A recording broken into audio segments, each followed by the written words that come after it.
We are Gen Zs. We are not tolerating nonsense. आज मैं चाहता हूं कि आप सिर्फ 3 वीडियो देखें और इसके बाद फैसला आप स्वयं करें।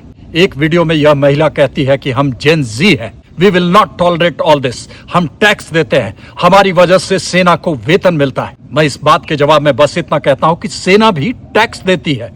हमारा टैक्स पहले कटता है और टैक्स कटने के बाद जो बचता है वही हमारे वेतन बैंक में आता है। और टैक्स के अलावा हम अपनी जान तो देते ही हैं। पहला वीडियो, बेहद कठिन परिस्थितियों में रेस्क्यू ऑपरेशन। यह भी उसी भारत की तस्वीर है। यहाँ कोई टूरिस्ट नहीं, कोई कैमरा नहीं, कोई आराम नहीं, सिर्फ सैनिक द्वारा अपनी जान जोखिम में डालकर किसी की जान बचाने की चुनौती है। दूसरा वीडियो, जान हथेली पर रखकर एक बेहद खतरनाक मिशन को पूरा करने का संकल्प, जिसका अंततः फायदा इलाके में रह रहे सिविल आबादी को, जो बर्फ के कारण देश के दूसरे हिस्से से कट गए थे, जो अपने रिश्तेदारों से, अपने परिवार से फिर से जुड़ सकते हैं उस सैनिक की बदौलत।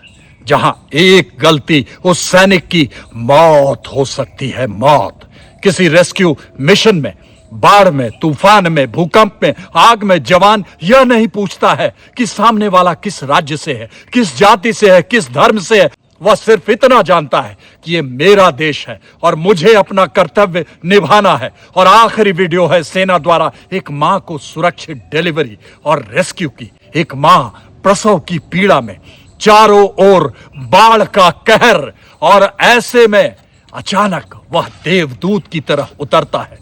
एक साधारण तनख्वाह लेने वाला, बेसिक पे 21,700 रुपया देने वाला, जो आमतौर पर आप शायद 2 बार होटल में जाने में खर्च कर देते होंगे। भारतीय सैनिक प्रसव की पीड़ा में डूबी उस मां के लिए सिर्फ सैनिक नहीं रहता, वह उस क्षण उसका डॉक्टर है, सहारा है, परिवार है, जीवन बचाने वाला जीवन रक्षक है।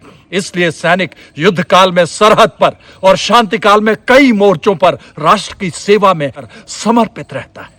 वह सिर्फ यही सोचता है कि बॉर्डर के उस पार सामने दुश्मन है और मेरी पीठ के पीछे मेरा पूरा का पूरा हिंदुस्तान है, और वह हिंदुस्तान हमारा है, हमारा अपना परिवार है। इसलिए सेना का सम्मान करें, उसके सम्मान को चोट न पहुंचाएं। सैनिक पूरे देश के नागरिकों से सिर्फ एक और एक ही अपेक्षा रखता है।